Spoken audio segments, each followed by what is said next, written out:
DESIblitz.com.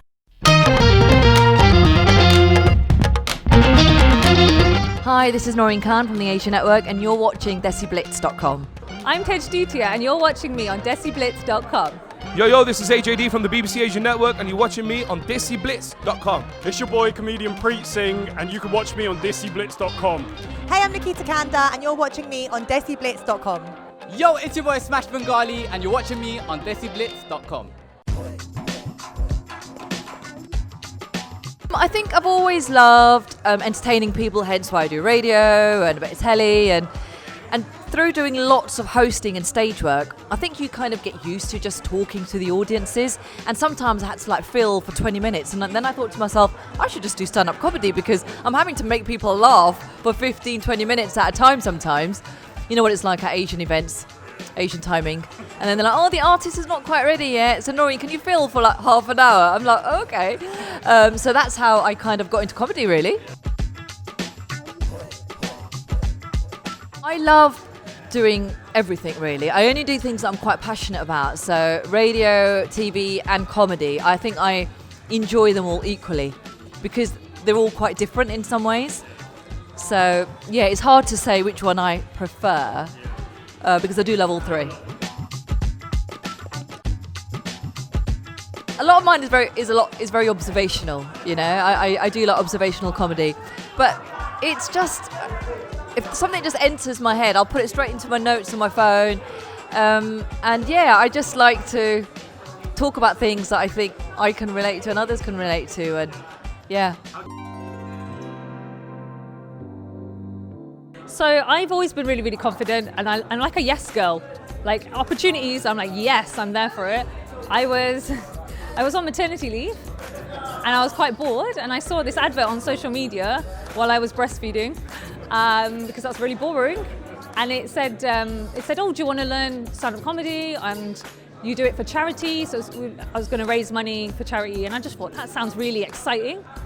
And being on maternity leave is pretty boring, apart from keeping a human alive. And so I just put my name in and my email address. Thought, oh, it'll give me a bit more information. And it just said, oh wow, you're signed up. And I was like, oh, okay. So I went for some mentoring. It was in the evening. I got to meet a load of people, and it was really, really great. For my mental health as well. When you're on mat leave and you don't see anybody but your baby.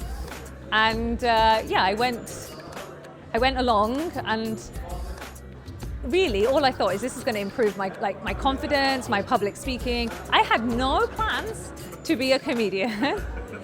But a lot of self-belief that I was funny. I knew I was funny. And then I did it for charity. It was 5 minutes, we raised loads of money, it was a big 300 people, it was amazing. And then somebody came up to me after and they were like, oh, do you want to carry on? Do you want to do this again on a gig? And I was like, well, yeah, I've learned all the material. Yeah, go on, it was a really good buzz. And then I carried on, and then I did another one, and I did another one, and then before you knew it, I was like, oh, I think I do stand-up comedy. I watched a lot of Ali Wong. I like Sarah Pascoe. I watched a lot of Ross Noble. These are random ones, but my comedy's a bit, my sense of humor's a bit strange. So yeah, a bit out there. Yeah, no, my husband does not, he's standing over there, he does not find me funny at all. He doesn't find me funny at all. And so if I'll practice to him and he'll just have a straight face and I'll be like, okay, that's the confidence. You're almost performing to your worst audience. Do you know what I mean? And then once you've got that out of your system, everything else is easier. Have you had any? My brother was my main inspiration, so I used to kind of watch him DJ, and then he kind of left it as a hobby, and then I just went full pelt with it, man. Truth be told, I actually started off as an MC. So I actually started off as a garage MC, which is probably a bit regrettable, but it's all right. Luckily, it was before the times of YouTube, so it weren't that bad. And then that's it. I just took a liking of 2 tracks blending, and then literally just went as a hobby in college. from more than happy to talk about like earnings and stuff. A £50 DJ just to go out there and get the graft whilst getting a train. But I think because if I hadn't done that graft, it wouldn't have got us to where we got to today. I'm a firm believer of hard work pays off. So yeah. I've come across what authors come across. It's called creative block. It happens to the best of us. And I think during COVID it happened to me because I think having a loss of events and not being out performing to crowds, I think it had a detrimental factor, not even just to me, I think to a lot of creatives out there. But now, obviously, seeing that everything's back up and happening, I think that has gone away because the passion comes back because you see people, you see happy faces, you see adulation. And that is something that even you can go and earn £1 million, but that feeling, you can't get that euphoric feeling you can't get from anywhere else. I just say definitely hone your craft. I think there's a lot of people now, what happened is obviously there's a social media smokescreen these days.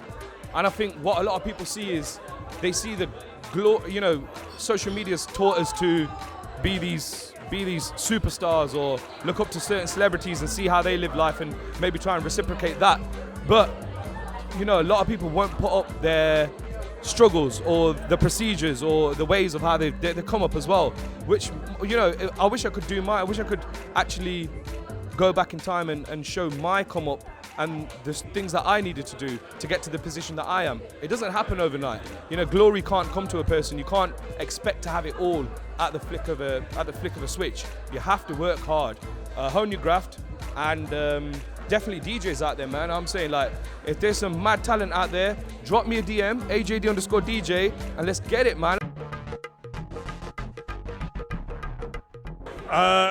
Narcissism. But no, I mean, I was always a fan. So like Dave Chappelle, Russell Peters, I was just going and stuff. And at uni, we'd always have this point, like during like drinks or whatever, where it was quieting down, it was a little low, and I'd just start roasting people. And then a couple of people said it as a joke. They were like, "Oh, you should be a comedian."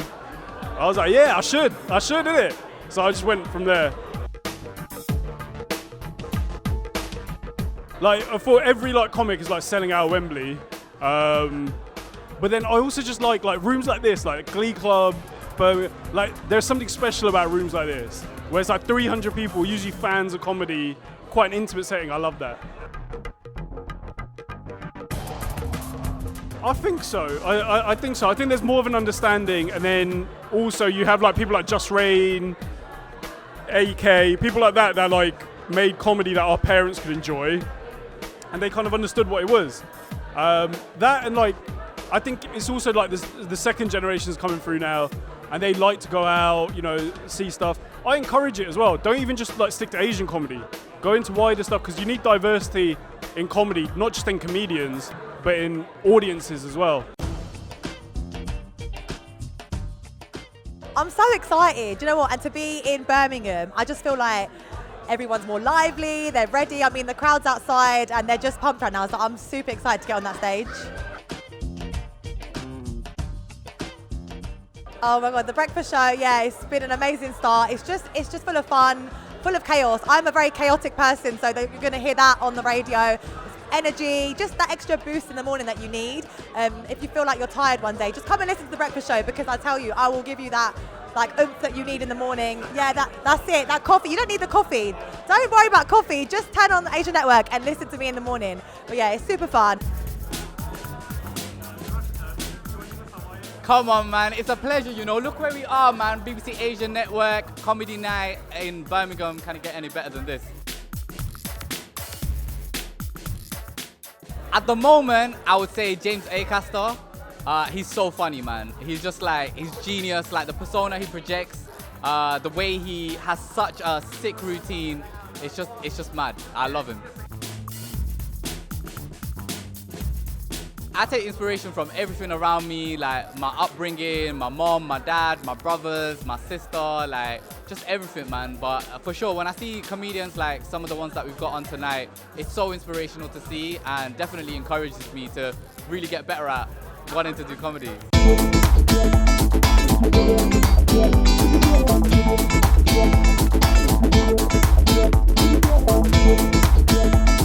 Thank you.